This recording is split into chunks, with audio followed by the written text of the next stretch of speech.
दीपावली से भगवान गणेश आपकी हर मनोकामना को निर्विघ्न पूरा करें, ऐसी हमारी प्रार्थना है। आपके घर में मंगल ही मंगल हो, आपके परिवार में खुशियाँ आएँ, इसके लिए आज मैं कार्यक्रम की शुरुआत करने जा रहा हूँ भगवान गणेश के सबसे प्रभावशाली मंत्र से। वक्रतुंड महाकाय सूर्यकोटि समप्रभ निर्विघ्नं कुरु मे देव सर्वकार्येषु सर्वदा। ओम गणानां त्वा गणपतिं हवामहे प्रियाणां त्वा प्रियपतिं हवामहे निधीनां त्वा निधिपतिं हवामहे वशो मम आहम जानि गर्भधमा तुम जासि गर्भधम। गणेश जी का आवाहन करने के बाद मैं माँ लक्ष्मी से विनती करता हूँ कि सृष्टि का कल्याण करिए, इस सृष्टि से ऋण रोग दरिद्रता को दूर करिए। माँ, आपकी कृपा दृष्टि सारे मानव समाज पर हो। जहाँ लक्ष्मी का अनादर है उनको भी आप सद्बुद्धि दें।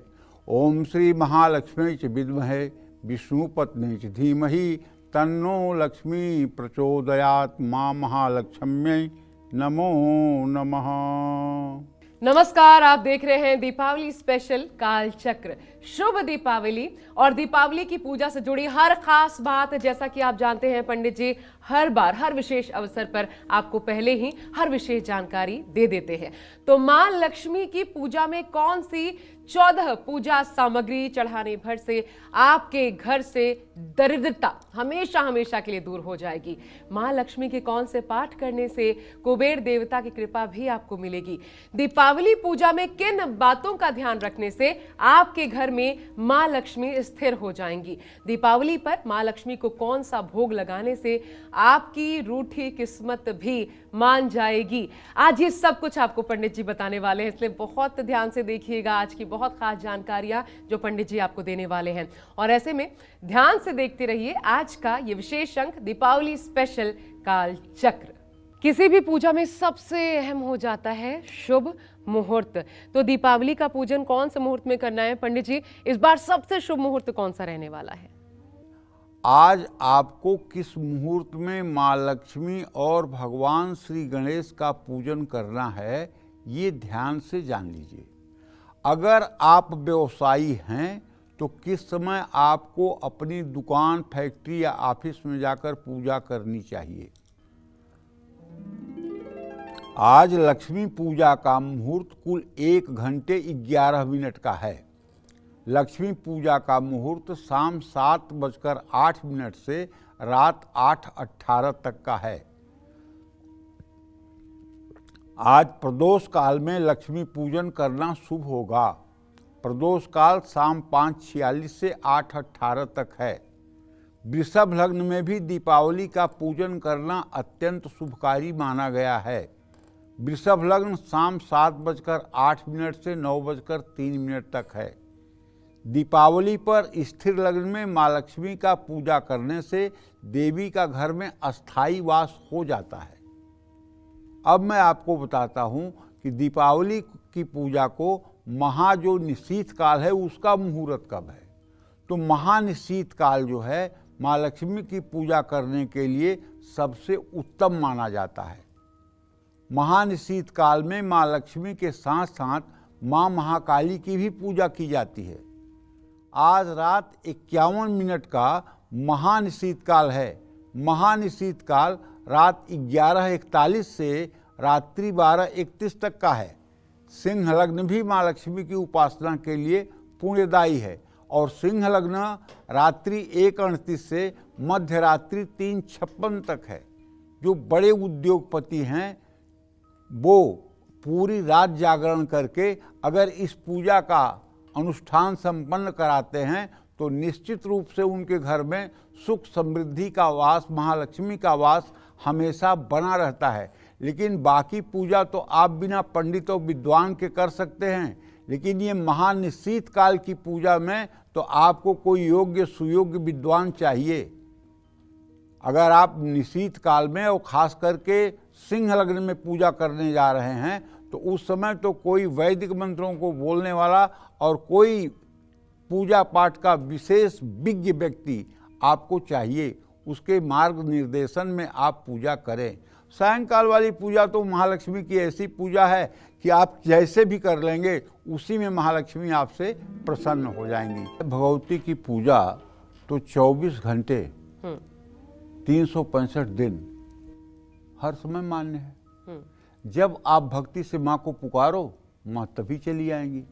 लेकिन शुभ मुहूर्तों का अपने आप में एक महत्व होता है।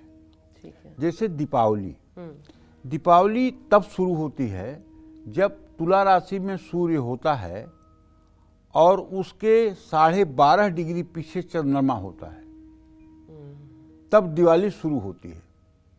चाहे कोई साल हो, दिवाली तभी शुरू होगी जब सूर्य और चंद्रमा में 12.5 डिग्री का अंतर होगा। और ज्यों ही सूर्य चंद्रमा की डिग्री बराबर हो जाएगी त्यों ही दिवाली खत्म, दिवाली समाप्त, प्रतिपदा शुरू। तो कहने का आशय यह है कि देखो, जब सूर्य और चंद्रमा एक साथ होते हैं, ठीक है ना, ग्रहण भी होता है, तो राहु केतु या राहु चंद्र, राहु सूर्य के साथ होते हैं, चंद्रमा और सूर्य परस्पर सप्तम होते हैं तो पूर्णिमा का ग्रहण होता है। सूर्य चंद्रमा जब साथ होते हैं तो सूर्य ग्रहण होता है। तो कहने का मतलब ग्रहण में और निशीथ काल में मंत्र सिद्धि का महत्व कहा गया है। हाँ, बिल्कुल। इस समय प्रकृति में जब ऐसा वायुमंडल बनता है कि सूर्य चंद्रमा एक कक्षा में विराजमान हो जाते हैं, तो उस समय मनुष्य की सुषुम्ना नाड़ी ज्यादा तेज चलती है।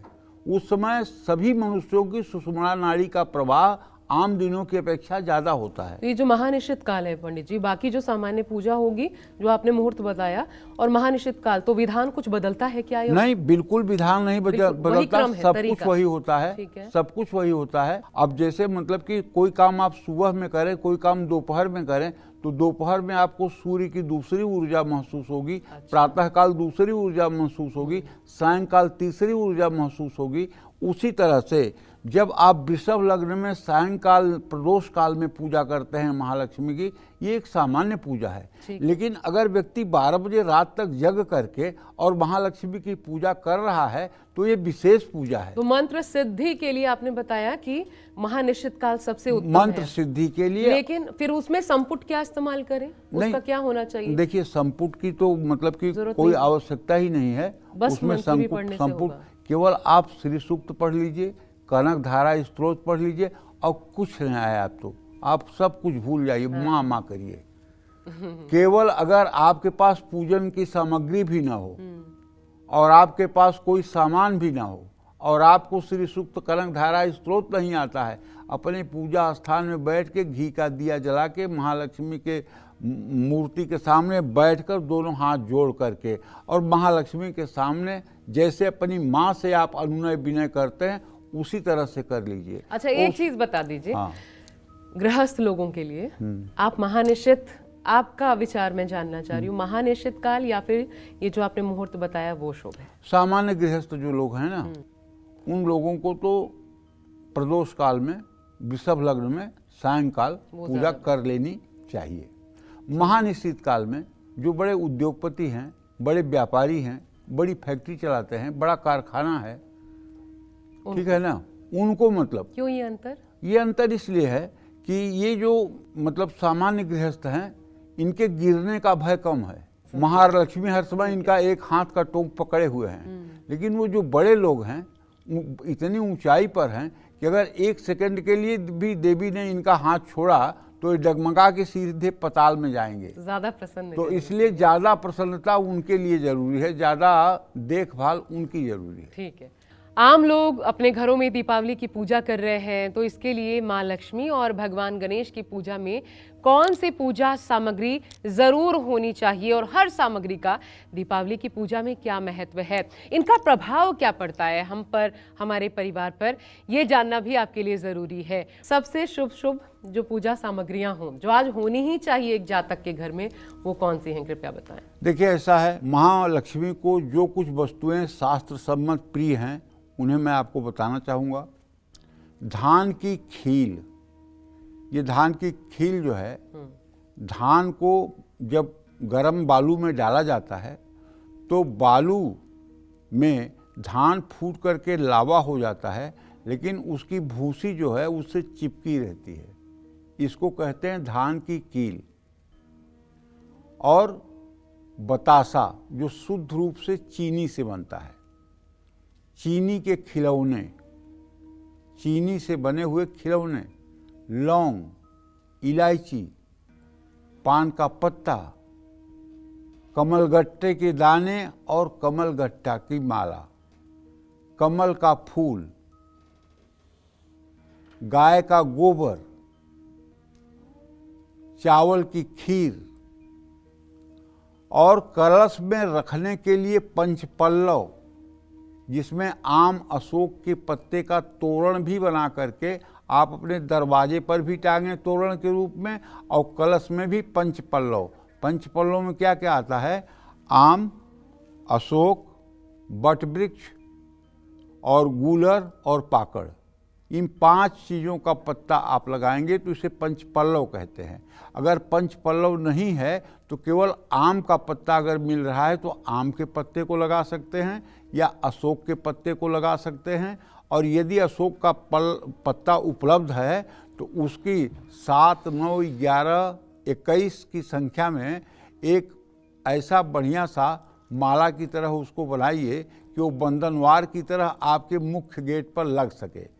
जहाँ अशोक का पत्ता बंधनवार के रूप में लगता है वहाँ निगेटिव ऊर्जा नहीं जाती है, ऐसा शास्त्रों की मान्यता है। जय मां विंध्यवासिनी। और हमने उसी मुताबिक सारी सामग्रियां यहाँ पर पंडित जी की इच्छा अनुसार हमने यहाँ पर रखी हुई है। लेकिन पंडित जी एक चीज बताइए, खिलौने जो है, खिलौने का आकार क्यों जरूरी है? क्योंकि पताशे अलग है और ये अलग आपने मंगवाया। खिलौने का आकार इसलिए है कि जो ये चीनी के खिलौने बने हुए हैं, ये मतलब कि गणेश जी के लिए मतलब प्रसन्नता के लिए बने हुए हैं। ये खिलौने उनकी प्रसन्नता के लिए बने हुए हैं।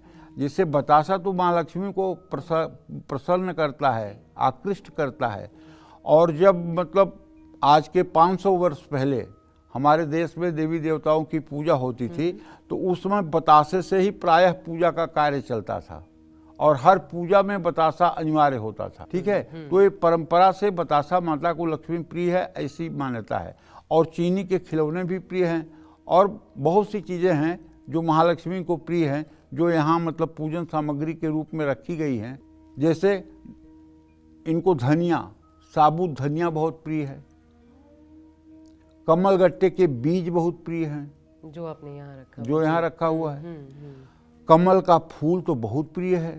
तो यूं तो पंडित जी मैं बहुत कुछ जानना चाहती थी आपसे। जैसे आपने कहा धनिया बहुत प्रिय है, तो क्यों प्रिय है? मुझे पता है इसके पीछे भी आपके पास कोई ना कोई कहानी होगी, कारण होगा। लेकिन क्योंकि आज सामग्री बहुत ज़्यादा महत्व रखते हैं तो एक एक सामग्री पंडित जी ने आपको बता दिया। आपके पास वक्त है, ये तमाम सामग्रियां पूजन के लिए ज़रूर लेकर के अपने घर में रखिए। और प्रदोष काल, उसका वक्त आपको बता ही चुके हैं। पंडित जी मैं आज दीपावली पर एक सवाल आपसे ज़रूर जानना चाहती हूँ। आप कई बार कहते हैं कि धन कमाना आसान है लेकिन लक्ष्मी कमाना भले आसान है, उनको बनाए रखना बड़ा कठिन है। तो स्थायी वास हो महालक्ष्मी का घर में, इसके लिए क्या करें? शादी में अगर रुकावट आ रही है तो क्या करें? इस दीपावली आप क्या उपाय सुझाएंगे, खासकर स्थायी रूप से बस जाए? मैं जिंदगी भर के लिए एक ही उपाय सुझाऊंगा। ठीक है, वो उपाय ये है कि आप अपनी माँ में, अपनी पत्नी में, अपनी बेटी में, अपनी बहन में लक्ष्मी का भाव करें। आपकी माँ लक्ष्मी है, आपकी पत्नी लक्ष्मी है, आपकी बिटिया लक्ष्मी है, आपकी बहन लक्ष्मी है, आपकी बुआ लक्ष्मी है। सब के प्रति अपना दृष्टिकोण जो है सादर रखें। फिर लक्ष्मी की कृपा से आप इतना सराबोर हो जाएंगे, चाहे कम पूजा करें चाहे ज़्यादा पूजा करें। अगर ये 5 दूनी 10 हाथ आपके लिए रोज़ प्रार्थना करेंगे कि भैया का मेरे मंगल हो, तो दुनिया का कोई ग्रह ऐसा नहीं जो आपको प्रभावित कर दे।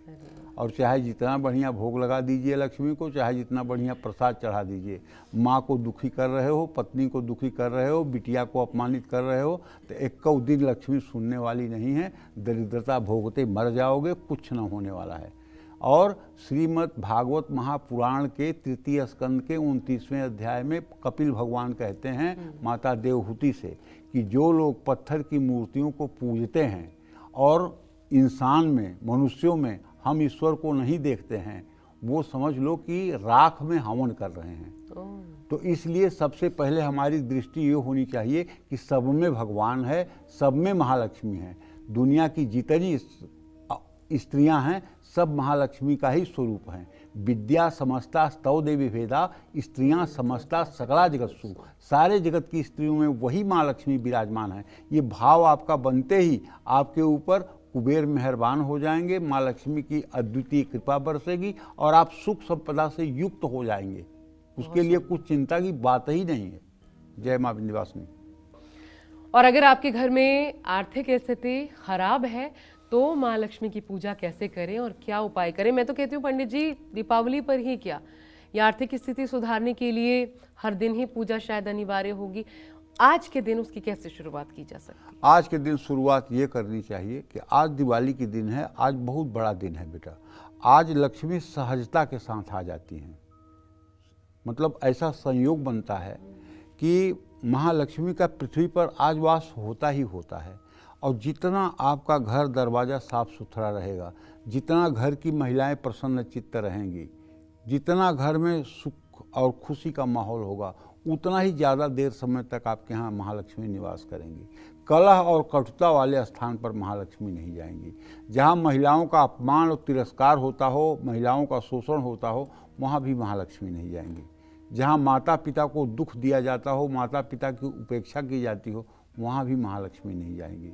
तो महालक्ष्मी आएंगी, आपके अंदर पहले मानवता जीवित रहे। तो ऐसे में अगर धन की समस्या से जूझ रहे हैं, काम में भी दिक्कत आ रही है, तो आपको चाहिए कि आप काम की दिक्कत और परेशानियों को दूर करने के लिए अपने तिजोरी में कलावा बांध दें, लक्ष्मी की पूजा करें। और तिजोरी में ही क्यों, आपको अपने वाहन की भी पूजा करनी चाहिए। जिस गाड़ी से आप चलते हैं उसमें भी नया कलावा पंडित जी से आप खुद को बांधना चाहिए। और अपनी तिजोरी में आप मतलब कि कलावा बांध दें, तिजोरी का जो हैंडल है उसमें बांध सकते हैं। तो इस तरह से आप महालक्ष्मी की कृपा प्राप्त कर सकते हैं। जय माँ विंध्यवासिनी। आप सर्वा बाधा प्रश्मनम त्रैलोक्यस्य अखिलेश्वरी तमाम विधि विधान अपना रहे हैं, लेकिन इसके बावजूद अगर काम में रुकावटें जो हैं वो खत्म नहीं हो रही हैं, बाधाएं आती जा रही हैं, तो इस दीपावली उन बाधाओं का खात्मा पंडित जी कैसे करना है? कैसे माँ प्रसन्न होगी, बाधाएं दूर होंगी और काम बनेगा? बाधा दूर करने के लिए ध्वज पताका लगाया जाता है। सनातन धर्म में ध्वज पताका कोई ऐसा कार्य नहीं है जिसमें न लगाया जाता हो। तो आप एक ध्वज पताका, पीले रंग का त्रिकोण का झंडा विष्णु मंदिर में लगवा दीजिए। महालक्ष्मी की पूजा के बाद केसर को गंगा जल में घोलकर उसके छींटे जो है अपनी तिजोरी में दे दीजिए। चंदन का इत्र और चांदी का सिक्का अपनी तिजोरी में रख दीजिए। इन सब चीज़ों से आपका मंगल हो जाएगा। जय माँ विंध्यवासिनी। और अब दीपावली की पूजा हम सभी अपने घरों में करते हैं, माँ लक्ष्मी और भगवान गणेश का आवाहन भी करते हैं, लेकिन अगर प्रतिमाएं ही सही स्थापित नहीं है तो क्या पूजा सफल होती है? घर में मंदिर है तो देवी की प्रतिमा कैसी होनी चाहिए? भगवान गणेश की मूर्ति घर में स्थापित है तो वो कैसी होनी चाहिए? क्या घर के पूजा स्थान में और मंदिर की प्रतिमाओं में अंतर होता है, और अगर ऐसा है तो क्यों? ये तमाम जानकारियां भी आपको इस दीपावली जरूर होनी चाहिए, क्योंकि हर एक चीज का बारीकी से असर पड़ता है। पंडित जी, क्या ये तमाम बातें सही है? हर चीज, कहाँ प्रतिमा होनी चाहिए, किस रूप में होनी चाहिए, माता लक्ष्मी किस ओर होनी चाहिए भगवान श्री गणेश के? देखो, महालक्ष्मी का जो पूजन होता है ना साहब, वो एक तरह से कर्मकांड की श्रेणी में आता है। वो कर्मकांड की श्रेणी में आता है और हर पूजा का अपना एक शास्त्रीय विधान है। ठीक है। और इसी के बारे में जब अर्जुन भगवान श्री कृष्ण से पूछते हैं कि जो लोग पूरी श्रद्धा से लेकिन शास्त्र सम्मत न होकर के मनमानी तरीके से आपकी पूजा करते हैं, तो उस विषय में आप क्या कहना चाहेंगे? तो भगवान कहते हैं कि तस्मात् शास्त्रम प्रमाणम च कार्य व्यवस्थित। अगर शास्त्रीय प्रमाण से कार्य नहीं किया जा रहा है और मनमानी तरीके से किया जा रहा है, तो वह न लोक परलोक के लिए अच्छा है और न वर्तमान के लिए अच्छा है। इसलिए शास्त्र की जो मर्यादा है, शास्त्र में जो अनुक्रमणिका है, अनुक्रमणिका का मतलब सीरियल नंबर, उसके अनुसार चलना चाहिए। ठीक है। सबको तो शास्त्रों का ज्ञान नहीं होता। बहुत सही आप कह रही हो, सबको शास्त्रों का ज्ञान नहीं होता। तो सब जब भगवती की पूजा आराधना और प्रार्थना करेंगे तो उसमें कोई नियम कानून नहीं है। लेकिन जब आप कोई अनुष्ठान करेंगे, संस्कृत में संकल्प करेंगे, तब तो वो नियम आपके लिए बन जाता है ना।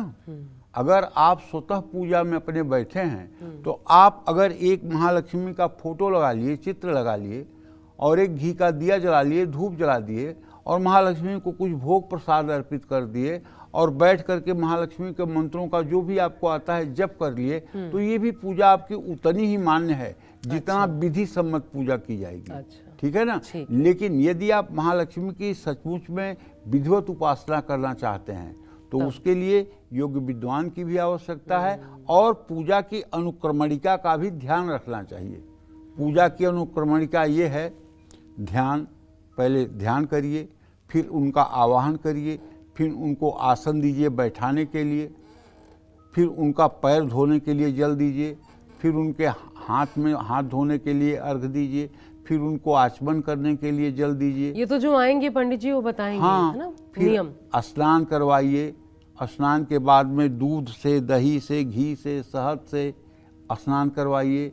फिर शुद्ध जल से स्नान करवाइए। फिर मूर्ति को साफ शुद्ध करके उन्हें महालक्ष्मी को लाल वस्त्र, गणेश को पीले वस्त्र पहनाइए, पीले फूलों की माला गणेश को, लाल फूल की माला। अच्छा पंडित जी ये बताइए, एक छोटा सा चीज बताइए, उसके बाद आप, मुझे पता है आपको बहुत कुछ बताना है। अगर इस क्रम में कुछ त्रुटि होती है तो ये दोष किसका होगा?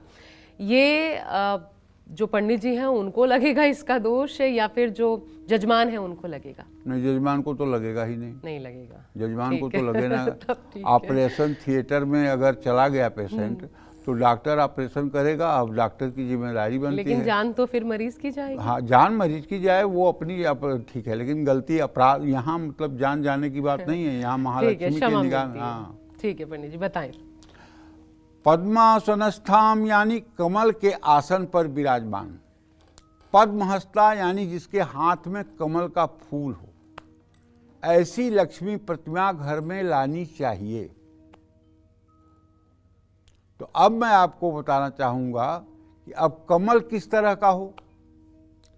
अरुण कमल संस्थाम यानी खिला हुआ लाल रंग का कमल। अगर आप देख पा रहे हैं तुम्हारे टेबल पर भी खिला हुआ लाल रंग का कमल गुलाबी रंग का रखा हुआ है। और माँ लक्ष्मी की प्रतिमा या तस्वीर कमल पर विराजमान हो, सहस्र दल कमल पर महालक्ष्मी विराजमान हो। अक्षस्पर्शुंग देश कुलसम पद्म धनुष कुंडिकाम दंडम शक्तमसिम चर्जलम घंटासुराभाजनम शूलम पाशुदस्ने हस्ते प्रसन्नान्नाम सेवै सेविमर्दिनी महालक्ष्मी सरोजिष्टाम। तो कहने का मतलब बैठी हुई महालक्ष्मी की प्रतिमा घर में स्थापित करनी चाहिए। कभी खड़ी हुई आकृति वाली प्रतिमा घर के पूजा स्थान में स्थापित नहीं करना चाहिए। इस प्रतिमा को आप व्यवसाय में कमल के फूल पर खड़ी हुई महालक्ष्मी की प्रतिमा को अपने व्यावसायिक स्थल पर आप ईशान कोण में भगवान गणेश के साथ स्थापित कर सकते हैं। अब जो प्रतिमा आप लाएंगे उसमें माँ लक्ष्मी के वस्त्र कैसे होने चाहिए। माँ के वस्त्र का रंग सफ़ेद, लाल, गुलाबी या पीला हो सकता है, लेकिन नीला और काला तो कतई नहीं होना चाहिए। और अगर हमसे पूछिए तो मैं सिर्फ एक रंग बताऊंगा कि लाल रंग होना चाहिए। क्योंकि जब त्रिपुर सुंदरी की साधना करिए तो जब वहाँ पर ऊपर की कुंडली का ध्यान किया जाता है तो सहस्रदल कमल पर रक्तवर्णा महालक्ष्मी का ही ध्यान होता है। तो अगर रक्तवर्ण कुंडली जागरण में ध्यान किया जाता है तो दूसरे रंगों के पचड़े में क्यों पड़ेंगे, दूसरे का एक्सपेरिमेंट क्यों करेंगे। एक ऐसा रंग जो माँ को बहुत प्रिय है, बहुत प्रिय है, प्रिय नहीं बहुत प्रिय है। तो इसी तरह से माता का श्रृंगार करके आप उनकी पूजा का आनंद पा सकते हैं। अब हर प्रकार के दुर्भाग्य से आपका पीछा छूट सकता है। देखिए, पूजा में श्रद्धा होनी चाहिए। अब पूजा करते समय गुस्सा मत करिएगा। चाहे घर के लोग कोई सामान कम दें, चाहे ज़्यादा दें, चाहे पंडित जी कुछ देर से आवें, लेकिन आपके मन में आक्रोश नहीं आना चाहिए। पूजा के पहले ही पता लगा कि आप तनाव में हो गए, कह रहे इतना समय हो गया अभी पंडित नहीं आया, इतना समय हो गया अभी ये नहीं हुआ वो नहीं हुआ।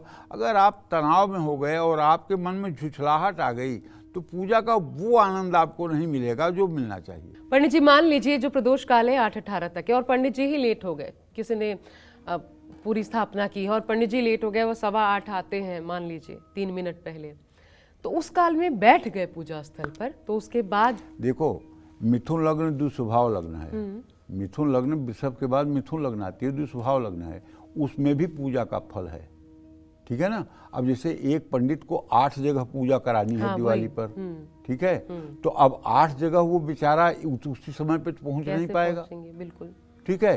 तो वृषभ लग्न में आप पूजन सामग्री अपने पूजा स्थान में रख दीजिए। अच्छा। अब वो 8 बजे 8:30 बजे 8:45 बजे भी आएंगे तो पूजा कराएंगे तो उसका लाभ आपको मिलेगा। तो अपने आपने स्तर पूजा पे की थोड़ी नींव तो पूजा डाल शुरू दिया कर ना, पूजा स्थान में आपने सामान रख दिया ना, मतलब पूजा की आपकी दृष्टि तो बन गई ना। ठीक है, तो बस इस तरह से कर लेना चाहिए। ठीक है। और चलिए अब बढ़ते हैं आगे, क्योंकि अब हम भोग की बात करेंगे। कहा जाता है कि वैसे तो श्रद्धा अनुसार लगाया भोग ही मान्य होता है, लेकिन अगर घर में कोई दुख है, रोग है, कोई खास आपकी मनोकामना है, तो इस दीपावली माँ लक्ष्मी को किन चीजों का भोग जरूर लगाना चाहिए? सबसे प्रिय भोग पंडित जी महालक्ष्मी को क्या है? सर्वोत्तम भोग दिवाली की रात माँ लक्ष्मी को लौंग, इलायची, दूध, मावा, शक्कर का भोग लगाना चाहिए। चांदी की कटोरी में साबूदाने या चावल की खीर बनाकर भोग लगाना चाहिए। माँ लक्ष्मी को नारियल का भोग लगाना फायदेमंद है। माँ लक्ष्मी को नारियल का लड्डू, कच्चा नारियल, पानी वाला नारियल आप अर्पित कर सकते हैं। माँ लक्ष्मी की कृपा प्राप्त होती है। सिंघाड़ा, अनार, शरीफा और गन्ना भी माँ लक्ष्मी को आप भोग में प्रस्तुत कर सकते हैं। बतासे भी माँ लक्ष्मी को बहुत प्रिय हैं और माँ लक्ष्मी की पूजा में आप पान का भोग भी लगा सकते हैं। आंवला, तुलसी, सुपारी, इलायची और कमलगट्टा माँ लक्ष्मी को बहुत प्रिय है। हो सके तो इनको भी आप अर्पित करें। देखिए ये तो सामान्य भोग सामग्री है जो पूरे भारत में लगभग घरों में होगा, लेकिन आप महालक्ष्मी की एक विशिष्ट पूजा करना चाहते हैं तो मैं आपसे कहूँगा कि आप सुंदर तरीके से एक चांदी की थाली में और चांदी की 3 कटोरियाँ रखिए, बासमती चावल बनाइए शुद्धता से और उसको देसी घी गाय का और जीरा से छौंक लगाइए। किसमें? चावल में। और चावल को एक कोने में रखिए और एक चांदी की कटोरी में शहद रखिए, एक चांदी की कटोरी में घी रखिए, गाय का पिघला हुआ घी, और एक कटोरी में मतलब कोई भी नैवेद्य का सामान आप रख सकते हैं। जैसे आपने शहद रख लिया, दही रख लिया, अगर कढ़ी बना सकते हैं तो कढ़ी बना करके सुंदर कढ़ी एक कटोरी में रखिए और एक चांदी का चम्मच रखिए। ये वस्तु एकदम चावल से हल्की हल्की भाप निकलती हो और दोनों हाथों में ले करके थाली और महालक्ष्मी को ये नैवेद्य निवेदित करिए। ये नैवेद्य निवेदित करने के बाद 5 बार आचमनी करिए। ओम प्राणाय स्वाहा, व्यानाय स्वाहा, उदानाय स्वाहा, अपानाय स्वाहा, समानाय स्वाहा। जल गिराइए 5 बार आचमनी के लिए। एक चांदी की छोटी सी गिलास में सुवासित सुंदर जल माँ महालक्ष्मी को पीने के लिए रख दीजिए। इसके बाद तुरंत एक चांदी की दूसरी प्लेट में अगर आपको काले अंगूर और सफ़ेद अंगूर मिल जाएं तो धो करके उसको अच्छे से सजा करके रख लीजिए और महालक्ष्मी के सामने दिखाइए कि माँ इस तुक्ष भेंट को स्वीकार कर लो ना। और उसके आधा मिनट बाद फिर आचमनी का जल गिराइए 5 बार। उसके बाद एक पान का बीड़ा, जो पीले रंग का पान का पत्ता हो, जिसमें लौंग की कली चुभोई गई हो, जो पीतल या सोने के प्लेट में रखा गया हो, और वो माता के सामने लेकर जाइए। हाँ, यद पुरुषा हविता देवा यज्ञमतन्वत बसंसो स्यासिद्धाज्य ग्रीष्म इद्धम शरद्धवी। इस मंत्र से भगवान विष्णु को पान अर्पित किया जाता है। और ओम हिरण्यवर्णाम हरिणीम सुवर्ण रजतस्रजाम चंद्राम हिरण्मयीम लक्ष्मीम जात वेदो मयावह। तांबूल अर्पित करिए। तांबूल के बाद एक आचमनी जल और उसके बाद 5 दिए वाली एक मतलब आरती दानी हो, उसमें 5 बत्ती वाला दीप जला करके महालक्ष्मी की भाव विभोर होकर के आरती करिए। जितनी प्रसन्नता और जितनी श्रद्धा आपकी बनेगी, आप विश्वास करिए उतना ही सुंदर फल आपको मिलेगा। भाव की भूखी है महालक्ष्मी, अरे त्रैलोक्य की राजलक्ष्मी, ये जो एक अपनी कृपा कटाक्ष किसी के ऊपर कर दें तो वो आदमी निहाल हो जाता है। हाँ, और उनको हम क्या भोग नैवेद्य अर्पित करेंगे। लेकिन वो जैसे एक बाप आता है या माँ आती है, बाजार से 2 केले अपने 2 बच्चों को दे देती है। एक बच्चा केला छील करके खुद खाने लगता है और दूसरा बच्चा केला छील कर जाके माँ से कहता है मम्मी तुम, मम्मी तुम, मम्मी तुम, मतलब तुम खाओ। तो मम्मी उस बच्चे को उस समय गोद में बैठा लेती है और उस केले को अपने हाथ से भी छीलकर उसी बच्चे को खिलाती है। स्वयं तो नहीं खाती ना, स्वयं नहीं खाती है, लेकिन बच्चे का मम्मी तू, मम्मी तू, मम्मी तू कहना उस माँ को जो है बच्चे के लिए एकदम आसक्त कर देता है। तो उसी तरह से माँ तुम्हें, माँ तुम्हें, जब हम कुछ चीज़ अर्पित करते हैं तो माँ भी हमारी भावना के वशीभूत हो जाती हैं। और जैसे छोटे बच्चे की सुरक्षा माँ करती है, वैसे फिर वो अब हमारी सुरक्षा को अपने हाथ में ले लेती हैं। इसीलिए भाव की जरूरत है, इसीलिए भाव की पूजा की जरूरत है। एक और छोटी सी चीज़ बताइए पंडित जी, क्योंकि आपने आचमन करने के लिए वो आप 5 तरीके के अलग अलग मंत्र बोलते हैं, सबको नहीं आता, तो नैवेद्यम समर्पयामि कहा जा सकता है। हाँ, मैं यही नैवेद्यम समर्पयामि नैवेद्य के लिए कहा जाएगा। हाँ। पानी के लिए कहा जाएगा आचमनीयम समर्पयामि आचमनियम समर्पयामि या जलम समर्पयामि। अच्छा, सबसे आसान। हाँ, सबसे, ये भी मान्य है ना। हाँ, ठीक है, तो ये आचमन के लिए। और अब बढ़ते हैं आगे। और अब क्योंकि दीपावली की रात क्या सिर्फ लक्ष्मी गणेश की पूजा होती है, इसलिए क्या सिर्फ इन्हीं की उपासना करनी चाहिए? क्या सिर्फ लक्ष्मी गणेश का आवाहन करने से सभी देवी देवताओं का भी आवाहन हो जाता है, या हर बार दीपावली पूजा में हम कुछ गलतियां करते हैं जिनको इस बार आपको सुधार कर लेना चाहिए? पंडित जी, क्योंकि श्री लक्ष्मी और गणेश उनकी पूजा होती है, तो सिर्फ उन्हीं की पूजा करनी है या उनकी पूजा से समस्त देवी देवताओं की पूजा हो जाती है? क्या है इसको लेकर शास्त्र सम्मत नियम? देखिए, अगर शास्त्रीय विधान से कहूं तो महालक्ष्मी के बारे में तो ये कहा जा सकता है, एकैवाहम जगत तत्र द्वितीया का ममा परा। जगत की असली मूलाधार की स्वामिनी यही हैं, और जो कुछ भी प्रपंच दिखाई दे रहा है सब इन्हीं की माया और विभूतियां हैं, जिस रूप में भी आप देख रहे हो। इसी तरह से गीता में कहा गया है कि मत्तम परतरम नान्यत यत् किंचित धनंजय। इस चराचर जगत में जो भी दृश्यमान हो रहा है वो कृष्ण के अलावा कुछ भी नहीं है, उसमें सब में कृष्ण है। चाहे वो चींटी है, और चाहे वो विशाल चंदन का पेड़ है, और चाहे नीम का पेड़ है, और चाहे कोई पुरुष है या स्त्री है, कोई भैंस है या हाथी है, सब में उसी ईश्वर का वास है। जैसे एक बिजली कहीं एसी चलाती है तो कहीं लाइट जलाती है, कहीं वही एसी जो है ट्रेन चलाती है, बिजली वही ट्रेन चलाती है, कहीं लिफ्ट उठाती है। तो बिजली तो वही है, बिजली बदली नहीं, लेकिन कार्य बदल गया करण के कारण। तो उसी तरह से पोशाक के कारण मनुष्यों में भी स्त्रीलिंग और पुल्लिंग हो जाता है, लेकिन आत्मा एक ही है। तो मत्तम परतरम नान्यत यत् किंचित धनंजय। भगवान ही तो हर रूपों में विराजमान है।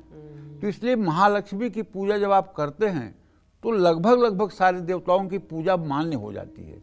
लेकिन जब दीपावली की शाम ब्रह्मांड में महालक्ष्मी की पूजा चारों तरफ होने लगती है तो उस समय आशा देवताओं का जो पंचायतन है उनका आगमन होता है। पंचायतन आकृष्ट होते हैं। पंचायतन में कौन कौन? श्री हरि विष्णु, देवराज इंद्र, धनाध्यक्ष कुबेर, ठीक है, और इंद्र का ऐरावत हाथी और माँ लक्ष्मी। ये पंचायतन के तत्व हैं। ये लक्ष्मी पंचायतन के तत्व हैं। माँ लक्ष्मी के साथ साथ आपको इनकी भी पूजा करनी चाहिए। कुबेर प्रत्यक्ष धन देते हैं और इसका संग्रह भी कराते हैं। कुबेर कोषाध्यक्ष हैं। जिन लोगों के पास पैसा कमाने की कला तो है लेकिन इसको बचाना नहीं जानते हैं, उनको कुबेर देवता की उपासना जरूर करनी चाहिए। गजेंद्र संपत्ति और धन को लेकर चलता है। इंद्र ऐश्वर्य और संपत्ति प्रदान करता है। विष्णु सुख और संतुष्टि देते हैं। माँ लक्ष्मी इन सभी सुखों को प्राप्त कराने के लिए आपको सामर्थ्य प्रदान करती हैं। जय माँ विंध्यवासिनी। तो आपने ये जान लिया कि क्या भोग लगाना है, आपने मुहूर्त जान लिया, क्या सामग्री आपको रखनी है, ये तमाम चीजें पंडित जी ने आपको बता दी। लेकिन अब आती है बारी पाठ की। दीपावली की रात किस पाठ से माँ लक्ष्मी अति प्रसन्न हो जाती हैं, और क्या ये इतना आसान है कि माता हमारे घर पधारे इतनी जल्दी प्रसन्न हो जाए? पंडित जी, कौन सा पाठ सबसे शुभकारी? कनकधारा, अर्गला, श्री सुक्तम, सबसे शुभकारी कौन सा होता है जिससे माँ जल्दी प्रसन्न होती हैं? देखिए, ऐसा है, महालक्ष्मी की प्रसन्नता के लिए तो श्री सुक्तम और कनकधारा स्तोत्र, ये दो ऐसे हैं जो कलयुग में भी हर प्रकार से चमत्कार को करने में सामर्थ्यवान है। आशा मैं बताना चाहूँगा, कोई बड़ी बात नहीं बोल रहा हूँ, कोई भी हिंदुस्तान में पैदा हुआ व्यक्ति धर्ममय जीवन जीते हुए, अपने आचार और चरित्र को ठीक रखते हुए अगर महालक्ष्मी की उपासना शुरू कर दे, भगवान श्री हरि विष्णु की उपासना शुरू कर दे, भगवान शिव की उपासना शुरू कर दे, तो उसके जीवन में ज़्यादा दिनों तक दुख, दरिद्र और रोग कभी टिक ही नहीं सकते। बिल्कुल। और हम कहते हैं कि अगर आप घर में रह रहे हैं और आपके जिम्मे में कोई काम ज़्यादा नहीं है, 2 घंटे, 3 घंटे, 4 घंटे का काम है, तो आप अपने खाली समय को उपासना में या शास्त्रों के अध्ययन में क्यों नहीं लगाते? इस समय को व्यर्थ में गंवाने से आपको क्या मिलेगा? जो समय व्यतीत होगा वो समय क्या पुनः वापस आ जाएगा? वो आपके आयु से उतना क्षीण हो रहा है। तो आप हर मिनट का सदुपयोग करिए ना। पूजा पाठ में नहीं मन लगता है तो स्वाध्याय करिए, गीता जी पढ़िए, रामचरितमानस पढ़िए, महाभारत पढ़िए, भक्तमाल की किताब पढ़िए, पद्म पुराण पढ़िए, कुछ पढ़िए। इसको स्वाध्याय कहते हैं। और अध्यात्म जो है वो अपने को अध्ययन करने का नाम अध्यात्म है। जब हम कोई चीज का स्वाध्याय करते हैं तो हमें अपने अंदर की बुराइयां, छोटी छोटी बुराइयां बड़े बड़े आकार में नजर आती हैं। तब हमारा मन उससे हाय तौबा करता है और हम उस बुराई के रास्ते पर फिर जाने का प्रयास नहीं करते हैं। भगवान आकर के किसी के मुंह में निवाला डालेंगे या आपके लिए बेड बिछाएंगे, ऐसा कुछ नहीं है। लेकिन भगवान को आप समर्पित जिस दिन होते हैं उसी दिन से आप गलत कार्य से वंचित हो जाते हैं। उसी दिन से भगवान नाम की शक्ति आपसे कोई ऐसा कार्य नहीं होने देता जो विधि के विपरीत हो। यह बहुत बड़ी बात है। अगर व्यक्ति को सुंदर मति और सुंदर गति मिल जाए तो इससे बड़ी कोई बात हो ही नहीं सकती है। अच्छा पंडित जी, एक चीज मैं आपसे जानना चाहती हूँ, जैसे महिलाएं अब 12 बजे तक ही पूजा का विधान होता है कि 12 बजे से पूजा पहले संपन्न कर लीजिए, तो चाहते हुए भी कभी उतना वक्त नहीं मिल पाता कि स्वाध्याय भी करना है या फिर कोई पाठ करना है, तो पूजा स्थल पर बैठे हैं और वो 12 बजे के पहले संपन्न हो जाए, क्योंकि 10 काम है, बच्चों को स्कूल भेजना है, घर का नाश्ता बनाना है, साफ सफाई, वो तमाम चीज़ें उसमें महिलाएं लग जाती हैं। तो ये एक बड़ा, कई बार एक चुभती रहती है। तो वो 12 बजे के बाद क्या संभव है, वक्त जब निकले किसी भी पहर में, वो पाठ जैसे कनकधारा स्त्रोत, श्री सूक्त का पाठ हो गया या अर्गला स्त्रोत हो गया या कोई भी पाठ, क्या वो किया जा सकता है? देखो, नॉलेज के लिए, ज्ञान के लिए पढ़ने में कोई बुराई नहीं है, लेकिन हमारा सनातन धर्म कहता है कि मध्याह्न के पहले देव पूजा, मध्याह्न के बाद पितर पूजा होनी चाहिए। अगर दोपहर के बाद पितर पूजा की जाए तो वो पितरों के लिए उन्नति कारक होती है, और 12 बजे के पहले जो पूजा की जाती है वो देवताओं के लिए की जाती है। तो हमारे लिए जितना जितना महत्व देवता रखते हैं उतना ही महत्व हमारे लिए हमारे पितर भी रखते हैं। इसलिए 12 बजे के पहले तक देवताओं की पूजा, 12 बजे के बाद तो पितरों की पूजा। दूसरी बात, बहानेबाजी चाहे जो कर ले कि मैं बिजी हूँ, ये हूँ, वो हूँ, लेकिन प्रैक्टिकल मैं देखता हूँ। आपको ब्रह्म मुहूर्त में 4 बजे उठने से किसने रोका है? आप उठ लीजिए। 5 बजे तक फ्रेश होकर के आप स्नान कर लीजिए। 6 बजे तक अपनी पूजा निपटा लीजिए। उसके बाद बच्चे को स्कूल भेजना है तो भेजिए ना। बच्चा 7:30 बजे स्कूल जा रहा है, पति आपके 8 बजे ऑफिस जा रहे हैं, मान लिया मैंने कि आप हाउस वाइफ हैं, लेकिन आपने पूजा 5 से 6 के बजे के बीच कर लिया, अब किसी को पता भी नहीं लगेगा कि आपने नियम पूजा तो कर बदलना लिया। पड़ेगा मतलब। भाई देखिए, कहने का मतलब यह है कि तपस्या सुविधाजनक का मार्ग नहीं है। तपस्या तपस्या है। तपना माने तपना, तपना माने जलना। तपस्या जो है सुगमता का नाम नहीं है। बिल्कुल सही कहा। पार्वती जी ने तपस्या किया तो सूखे बेल के पत्ते खाती थी और 12,000 वर्ष तक सूखे बेल के पत्ते खाया उन्होंने। और तब सप्त ऋषियों ने कहा कि कहाँ तू पागल हो गई हो नारद के कहने में, भगवान विष्णु से ब्याह कर लो, शिव जी तो अड़बंगी हैं, उनके पास क्या है। तो कही कि कोटि जतन लगी रगर हमारी, बरहूं शंभु नत रहूं कुमारी। अरे मुनि लोग आप सुनिए ध्यान से, 1 करोड़ जन्म तक मेरी रगड़ है, या तो शिव को दूल्हा बनाऊंगी या तो आजन्म कुमारी मर जाऊंगी। तो कहने का मतलब यह है कि इतना दृढ़ अनुराग और विश्वास होना चाहिए। तपस्या के मार्ग में कठिनाई आना तो स्वाभाविक है, इसलिए श्री सूक्त कनक धारा का स्त्रोत भी पढ़ना है तो सुबह शाम पढ़ लीजिए। सबसे उत्तम यही पाठ रहेगा, श्री सूक्तम और कनक धारा। नहीं, बहुत से पाठ है, केवल श्री सूक्तम दीपावली के दिन, हाँ, दीपावली के दिन जो है, अगर आपने श्री सूक्तम के 16 बार पाठ कर लिए तो आप समझ लीजिए लक्ष्मी से आपको लाइसेंस मिल गया है सुखी रहने का। 16 बार 16 मंत्रों को आप पढ़ लें और एक बार 16 मंत्रों से हवन कर दें गाय के घी से। जुहिया दाज्य मनोहम, चांदी के चम्मच, चांदी के कटोरी में घी, थोड़ा सा शहद, चीनी और काला तिल डाल के आम की प्रज्वलित लकड़ियों पे 16 आहुति आप हवन कर दीजिए। 16 आहुति के पहले एक आहुति गणेश जी के लिए, एक आहुति अग्नि के लिए, एक आहुति भगवान विष्णु के लिए, एक आहुति भगवान शिव के लिए, एक आहुति भगवान सूर्य के लिए, और बाकी की 16 आहुतियाँ महालक्ष्मी के नाम से श्री सूक्तम से आप दीजिए। और उसके बाद मंत्र पढ़ते हाँ, उसके बाद सर्वेभ्यो देवी देवताभ्यो नमः एक आहुति दे दीजिए और जल से चारों तरफ मार्जन करके, और उसके बाद आपकी पूजा लगभग समाप्त हो जाएगी। ये सबसे उत्तम तरीका है। ठीक है पंडित जी। और अगर आपके घर में सुख शांति के साथ साथ समृद्धि का वास नहीं है तो माँ लक्ष्मी की पूजा कैसे करें और क्या उपाय इस दीपावली आप कर सकते हैं? पंडित जी, सुख समृद्धि हर एक को चाहिए, कैसे मिलेगी? देखो, ऐसा है ना कि जहाँ सुमति तहाँ संपत्ति नाना। जिस परिवार में सुमति होगी ना, वहाँ नाना प्रकार की संपत्तियाँ अपने आप होंगी, चाहे पूजा कम करो या ज़्यादा करो। और जहाँ कुमति तहाँ विपत्ति निदाना। और जहाँ कुमति होगी ना, जहाँ कलह होगा ना, वहाँ चाहे जितना लक्ष्मी आना चाहे कुछ फर्क नहीं पड़ेगा, वहाँ दरिद्रता बनी ही रहेगी। इसलिए सबसे बड़ी बात है कि लोगों में आपस में सुमति हो, लोगों में तनाव, कटुता ये सब न हो, और इसके लिए कुछ त्याग करने के लिए बड़ा हृदय रखना पड़ता है। तो माँ लक्ष्मी की पूजा के बाद चांदी के सिक्के पर कुमकुम, चावल, हल्दी लगाकर लाल कपड़े में लपेटकर तिजोरी में रखना चाहिए। किसी मंदिर में आपको किसी ज़रूरतमंद को अनाज भी दान करना चाहिए। ये सब चीज़ें फायदेमंद हैं। जय माँ विंध्यवासिनी। दीपावली की रात माँ लक्ष्मी का आवाहन कैसे करें ये तो सभी बताते हैं, लेकिन अलक्ष्मी यानी कि दरिद्रता को घर से कैसे दूर करें, आइए ये जान लेते हैं। क्योंकि इस दीपावली और हर दीपावली ये बहुत खास होता है पंडित जी।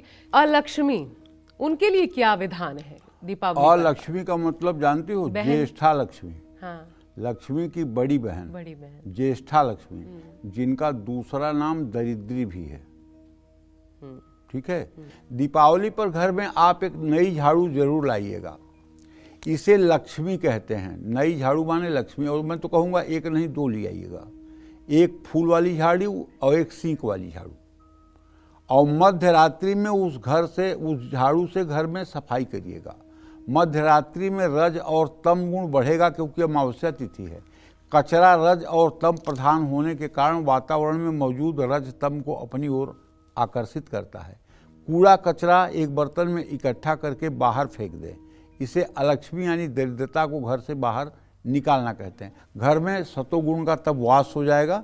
और दीपावली के अलावा बाकी दिनों में रात के समय घर को साफ करना और कूड़ा कचरा बाहर फेंकना वर्जित है। इसके साथ ही अथर्ववेद के पहले कांड का 18वां सूक्त अलक्ष्मी नाशन सूक्त कहा जाता है। इसका पाठ करने से भी घर से दरिद्रता दूर होती है। जय माँ विंध्यवासिनी।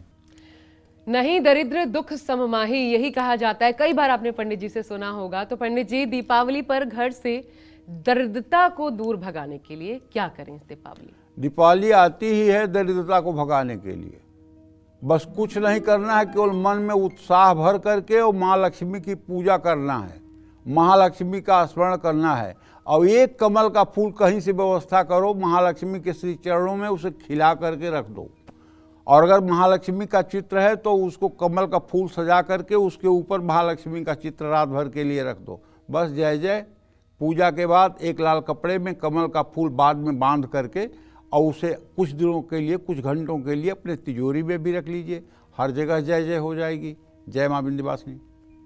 और जो उपाय आप सब जानना चाहते हैं कि धन से जुड़ा हर संकट इस दीपावली कैसे दूर होगा, इससे मुक्त होने के क्या उपाय हैं, पंडित जी क्या विशेष बताने वाले हैं, ताकि कर्ज है तो वो भी दूर हो, कहीं से धन आना है, रुकावट है तो वो बाधा भी दूर हो, क्या उपाय है? मैं तो कहूँगा कि सभी लोगों को, यदि आपके पास थोड़ा सा भी समय है तो दीपावली की रात लक्ष्मी गणेश के पूजन के साथ आप एक कलम डायरी की भी पूजा करिएगा, एक स्याही वाले दावात की भी पूजा करिएगा, और एक अगर आपको कुबेर यंत्र मिल जाए तो कुबेर की भी पूजा करिएगा। और इन सब की पूजा करके सब सारी वस्तु पूजा पर यथावस्थान रहने दीजिएगा। द्वितीया के दिन इन्हें दूसरी जगह पे स्थापित करिएगा। और श्री सुक्तम के और कनक धारा स्त्रोत के जितना अधिक से अधिक संख्या में आप पाठ कर सकते हैं करिएगा। इससे आपकी मनोकामना पूरी होगी। जय माँ विंध्यवासिनी। और बस कुछ ही पलों में हम दीपदान की बात करने वाले हैं, क्योंकि इसका भी दीपावली विशेष महत्व होता है। लेकिन पंडित जी, क्योंकि एक अध्याय निकला, उसी से जुड़ा एक प्रश्न रह गया, मैं जानना चाहती हूँ, जब हम दीप जलाते हैं तो किनके किनके नाम का दीप अवश्य जलाना चाहिए अपने देवस्थान पे? जैसे कुल देवता, कुल देवी, ग्राम देवता, क्या इनके भी दीप जलाए जाने चाहिए? उस स्थान पर कितने दीप अनिवार्य होने चाहिए, ये बता दीजिए। देखो, पहला दीप गणेश जी के नाम से जलाना चाहिए, दूसरा दीप लक्ष्मी जी के नाम से जलाना चाहिए, तीसरा विष्णु भगवान के नाम से जलाना चाहिए, चौथा शिव जी के नाम से जलाना चाहिए, पांचवा सूर्य के नाम से जलाना चाहिए, छठवां कुल पूजित देवता के, छठवां इष्ट देव के, और सातवां मतलब कि ग्राम देवता के, ठीक है, और आठवां मतलब कि जो है वास्तु देवता के लिए, ठीक है, और नौवां और दसवां सभी देवी देवताओं के लिए। अच्छा, ठीक है। 10 तो 11 दीप जलाने चाहिए। 11 दीप जलाने चाहिए।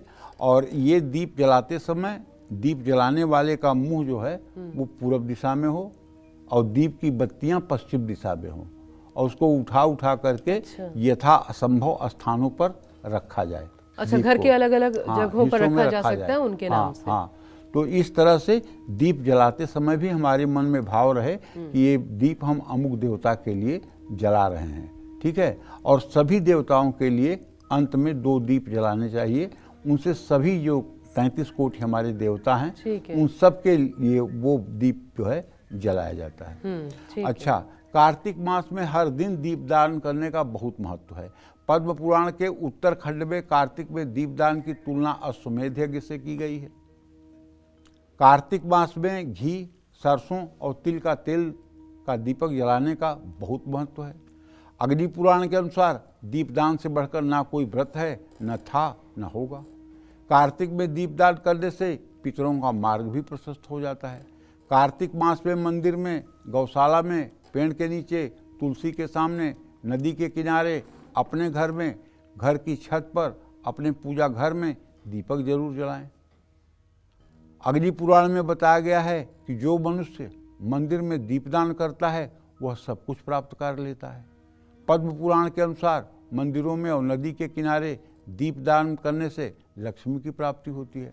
अरे, पद्म पुराण में तो लिखा हुआ है कि यदि कोई महापापी व्यक्ति भी मर जाए और तुलसी की लकड़ी उसकी चिता में डाल दी जाए जलाने के लिए, तो आप पक्का समझिए कि उसकी सद्गति हो जाएगी। तुलसी की इतना महत्व, पद्म पुराण के पाताल खंड में इतना तुलसी का महात्म वर्णन है जिसकी कोई सीमा नहीं। मतलब तुलसी की एक समिधा अगर चिता में लगा दी जाए तो वह व्यक्ति निश्चित रूप से सद्गति को प्राप्त होता है। और भगवान श्री हरि विष्णु को दुनिया का अमूल्य से अमूल्य वस्तु अर्पित कर दिया जाए, लेकिन एक तुलसी का पत्ता अगर अर्पित कर दिया जाए तो तुलसी के पत्ते के सामने पूरी त्रिलोकी की रिद्धि सिद्धि भगवान श्री हरि विष्णु के लिए बेकार है। वो जितना प्रसन्न तुलसी से होंगे उतना प्रसन्न वो दुनिया के किसी वैभव से नहीं होंगे। ये तुलसी का महात्मा पद्म पुराण के पाताल खंड में आता है, सृष्टि खंड में आता है, क्षमा करें, हाँ सृष्टि खंड में आता है।